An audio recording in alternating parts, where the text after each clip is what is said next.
Just over a week ago or so, the Toronto Star ran an article about a family trying to raise their child free of gender.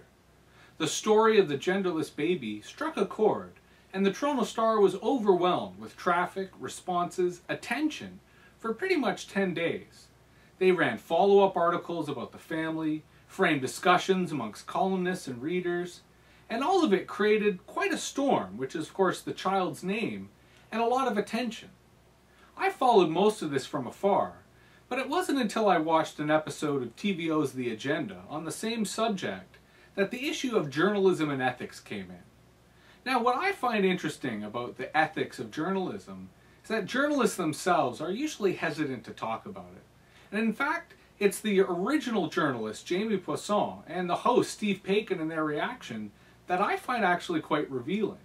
Now, earlier in the year, TVO's Agenda used one of my YouTube videos without asking me or telling me, so I have no problem returning the favor. So let's now watch this video together and perhaps comment on it as we go. One newspaper had a discussion of the ethics of what it's done. Of what we've done? Yeah. By telling the story? Yeah.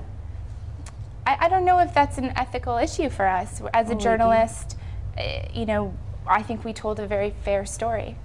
But just because it's fair, it doesn't make it ethical. Well, it's a story, Margaret, Yeah. right? It is a story. It is utterly unique, in which case, I mean, that alone makes it a story, doesn't it?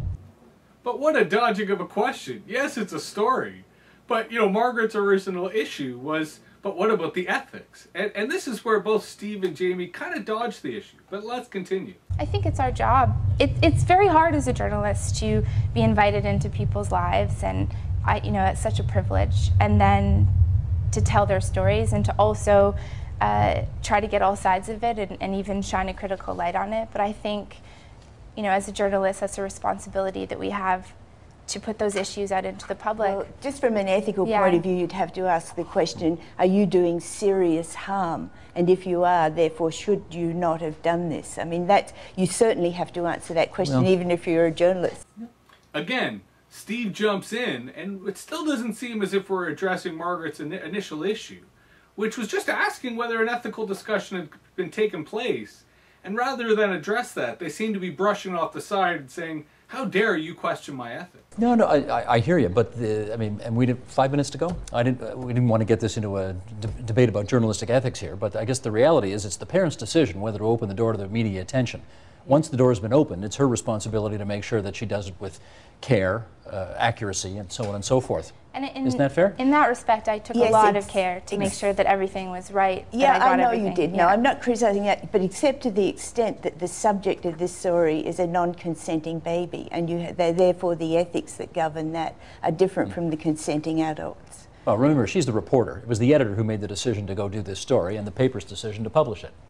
And here again, I think they're getting around the original question, which was whether the editorial board, whether the editorial structure, not the reporter, had the ethical discussion around publishing and pushing this story.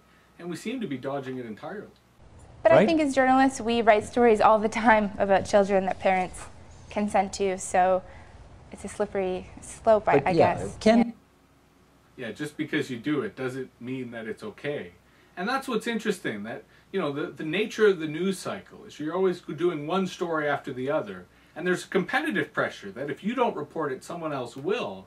But rarely is there a broader ethical question of, should we be reporting this? Should we be pushing this?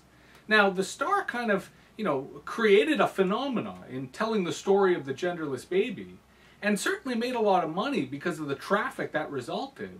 So I'm sure rather than think, was that the right thing to do, instead they're thinking, how can we do this more often?